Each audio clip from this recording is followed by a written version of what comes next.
እንዳይጠብቀን እንዲጠብቀን የሚያደርገውን ነገር ሁሉ ቆርጠነዋል። ከሱ ጋር መዋል አንፈልግም። እሱን በጸሎት ማነጋገር አንፈልግም። ሕጉን መፈጸም አንፈልግም። በቤቱ መኖር አንፈልግም። መታረቅ አንፈልግም። መስማማት አንፈልግም። በምን መልኩ ይጠብቃል? ዲያብሎስ ራሱ ክፉ ነገርን ያመጣና እግዚአብሔር ቸር ከሆነ ክፉ ነገር ለምን አመጣብህ ብሎ ደግሞ ይጠይቀናል። ለዚህ መልስ ያጣች ነፍስ በእግዚአብሔር ተስፋ ቆርጣ ትቆበልላለች። የሚረግሟችሁን መርቁ ብሎ ሰው ሚስቱን መውደድ ካቃተው፣ ባሏን መውደድ ካቃታት፣ የማያምኑትን ውደዱ ተብሎን ክርስቲያን መውደድ ካቃተን እንዴት ብለን አሁን ለክርስቶስ የምንመልስለት? ሰውን ለማዳን ወርቅ እፈልጋለሁ ቢል ኖሮ ወርቅ ስንት ሰው ይኖረዋል? እግዚአብሔር ግን ሰውን ለማዳን እስከ ውሃ ዝቅ ያለ እሷ አትበሉ እድሜ ለንስሐ ስጠኝ ነው የሚባለው። ወይ ጉድ! እንደዚህ ማለት ጌታ ሆይ ግደለኝ ማለት እኮ እንዲሁ ጸድቅ ያለው ማለት ነው። አስተካክለኝ፣ ጊዜ ስጠኝ፣ ቆየኝ እስካፈራ፣ አትቁረጠኝ ነው የሚባለው። ያለ እግዚአብሔር ፈቃድ ምን አይሾም ነው። እና እንግዲህ ሁሉም ባለስልጣን እግዚአብሔር እየፈለገ ነው የሾመው ነው? አዎ አይደለም? ሁሉም ባለስልጣን ማለት ነው። እንደው የዛሬዎችን መገምገም ከፈራችሁ የድሮዎችን ገምግሙ፣ ችግር የለም። እውነቴን እኮ ነው ማለት ነው። ቢያንስ የድሮዎቹ መጥተው ምንም አያረጉንም ማለት ነው። ስላላደረገ በሬ በቃ እንዲሁ ነው ኑሮ ብሎታ ይኖራል። ምርጫ የለውም።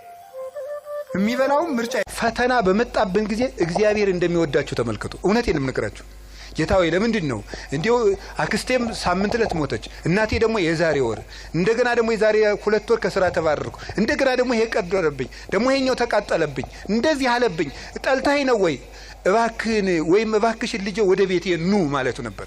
እንዲህ አድርገህ ትፈልገኛለህ ወይ?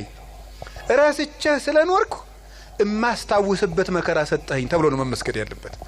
አንተን እንዳስታውስህ የመጥሪያ ደብዳቤ ላክልኝ ነው።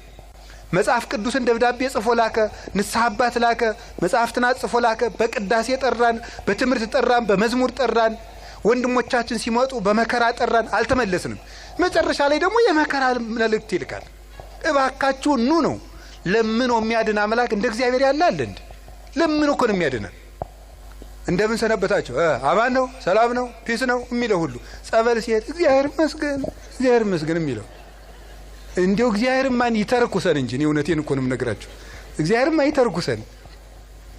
ምድር ጠቧችሁ እኮ የምትራመዱት ሁሉ ጸበል ስትሄድ ኩምሽሽ በቃ እንዲው ለተቸገረ እንድናዝን፣ አረማመዳችን እንኳን ልክ እንዲኖረው፣ ንግግራችን መጠን እንዲያበጅ እግዚአብሔርም አይተርኩሰን እንጂ ተነግረን ሰምተናል እንዴ? እውነቴን ነው።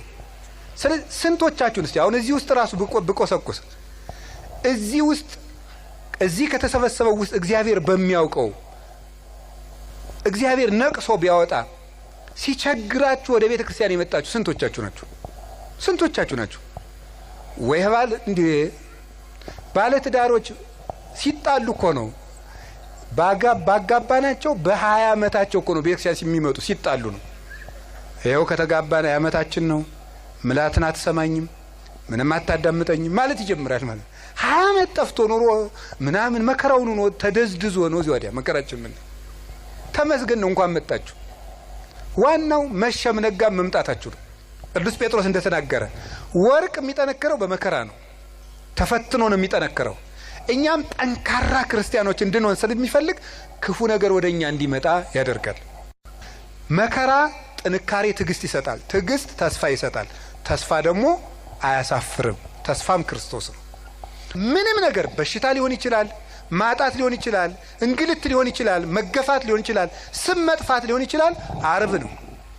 ማጣት ከሆነ ጌታችን ልጆቻችሁ ሞተውባችሁ ወይም ጥለዋችሁ ሄደው ክደዋችሁ ከሆነ የወለዶቻቸው መናፍቅ ሊሆኑ ይችላሉ። ጠብቁ። ግን ልጆቻችሁ ቢክዷችሁ ክርስቶስም ልጆቹ ክደውት ብለዋል። አርብ ክደውት ነው ያለው። ከአንድ ከቅዱስ ዮሐንስ በቀር አናውቀውም ብለዋል። አታችሁ ከሆነ ክርስቶስም ልብሱን አጥቶ ተገፎ ነው ያለው። ስማችሁ ተጠፍቶ ከሆነ ክብር ምስጋና ይገውና ወንበዴ ሲባል ሲሰደብ ነው ያለው። ስሙ ኢየሱስም ሲሰደብ ብሏል። ቆስላችሁ ከሆነ የማይድን በሽታ ይዟችሁ ከሆነ እሱ ሲቆስል ነው ያለው። ይሄ ነው እሱ ጋር ነው የተሰቀል ነው። ስንጠመቅ እኮ ይውላችሁ ውሃ ውስጥ ቄሱ እንዲያርጎ ውሃ ውስጥ የሚጨምረን ዋናው ምክንያት ምንድነው? ከክርስቶስ ጋር ተቀብረናል ማለት ነው። ብቅ የሚያደርገን ደግሞ ከክርስቶስ ጋር ተነስተናል። አንድ ባይታው ያሉ ነው የተባለው አባ ቤት እንደው ጸልዩልኝ ምን ይልጸልይልህ እንደው ቢናገሯት መሬት የሆነች እሺ ምንም በቃ እንደው ጥበበኛ የሆነች እሺ ሰርታ የማትታከት እሺ ያዘዟትን ምሰራ እሺ አንድ ነገር የማትቀየም እሺ ንግግሯ ለስላሳ እሺ መልኳ ይቀርሽ የማትባል ሚስት ስጠይ ብለው ይጸልዩልኝ እንዴ እንደዚህ ያሉ ሰዎች ቢኖሩኛ ስንመነኩስ ነበር አሉት አሉ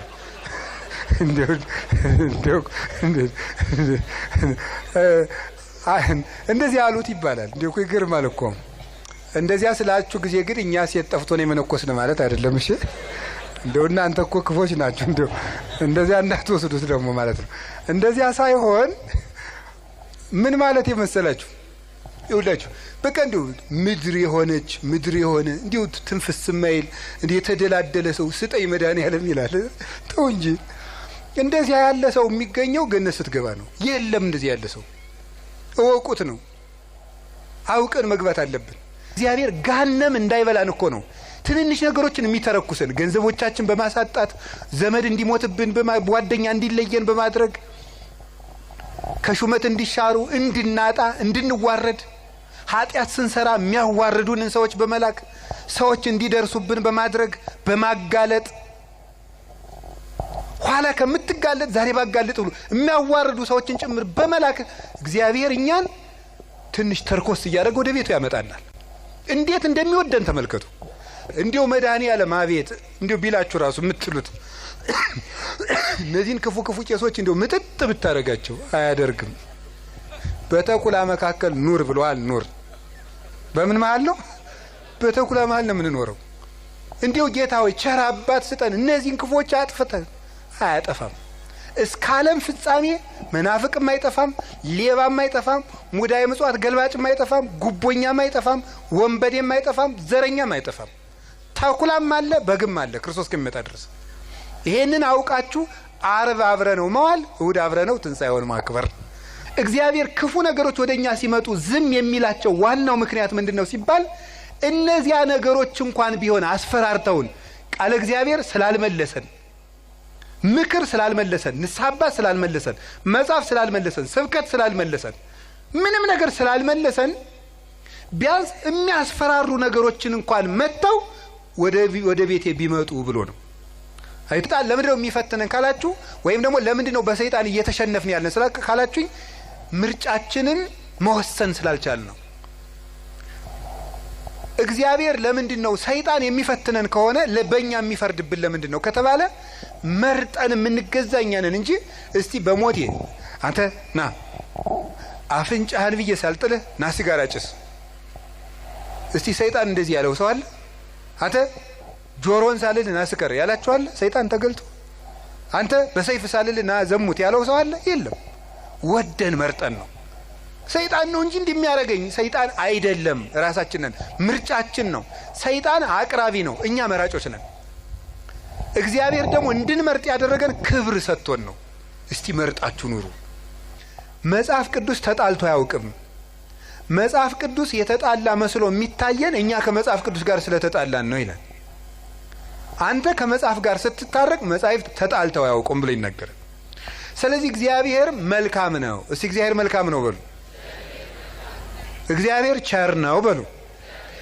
ሰው ሁሉ እንዲድን ይፈልጋል ይረዳናልም አንድ ጊዜ በኮቪድ ጊዜ አንድ ወረዳ ገጠር ወረዳ ላይ ሄጄ ነበርና መነኮሳት ጓደኞች አሉኝ አባቶች የወረዳው ካቢኔ በሙሉ ንስሐ ገባ ከነሱ እንደው ሁሉ ጊዜ ኮቪድ በሆነ አልኩኝ እኔ እንደው ካቢኔ ሁሉ ንስሐ እንዲገባ እንደው ኮቪድ ትንሽ ቆየት ባለ ያስበላል በእውነቱ ማለት ነው አሁን ሰው ይውላችሁ እግዚአብሔር የሚያስፈራሩ ነገሮችን የሚልክብል ለዚህ ነው አንድ ችግር ሲገጥመን እንሰበሰብ አምና የነነው እንግዲህ ታስታውሳላችሁ አይደል ሁሉ ጊዜ እንሰበሰባለን ችግር ሲመጣ እግዚኦ ባረነ ክርስቶስ እንላለን ለምንድነው እግዚአብሔር የማያዝንልኝ አንዳንድ ጊዜ ደግሞ እንደውም በተለይ ያሁኑ ትውልድ ምን ብሎ ሊጠይቅ ይችላል ቆይ እግዚአብሔር በኔ ስቃይ ደስ ይለዋል ይላል እግዚአብሔር በኔ ስቃይ ደስ ይለዋል ወይ ለምንድነው እኛ ስንሰቃይ ዝም የሚለው የሚል ጥያቄ አራዊት አጥር ሲነሳላቸው በተከፈተ ቤት ውስጥ ገብተው እንደሚሰለጥኑት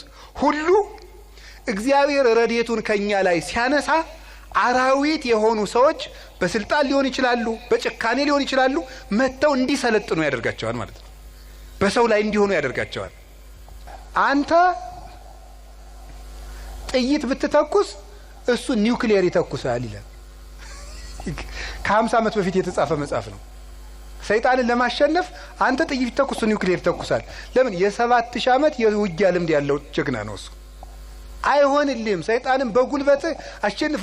በቀን 400 ሰግዳለሁ ሰይጣንን እቀጠቅጠዋለሁ ይላል አንዳንዱ። ወረጣው 4 ሚሊዮን አድርገው አትቀጠቅጠው። ስግደት ቀንሱ አላልኩም፣ ስንፍናም አላስተማርኩም። በደንብ እንድትሰሙኝ ስለምፈልግ ግን በስግደታችን ብዛት በጸሎታችን ብዛት እናሸንፋለን ማለት ትዕቢት ነው። የሚያሸንፈው ማን ነው? ንገሩን። እግዚአብሔር ነው የሚያሸንፈው።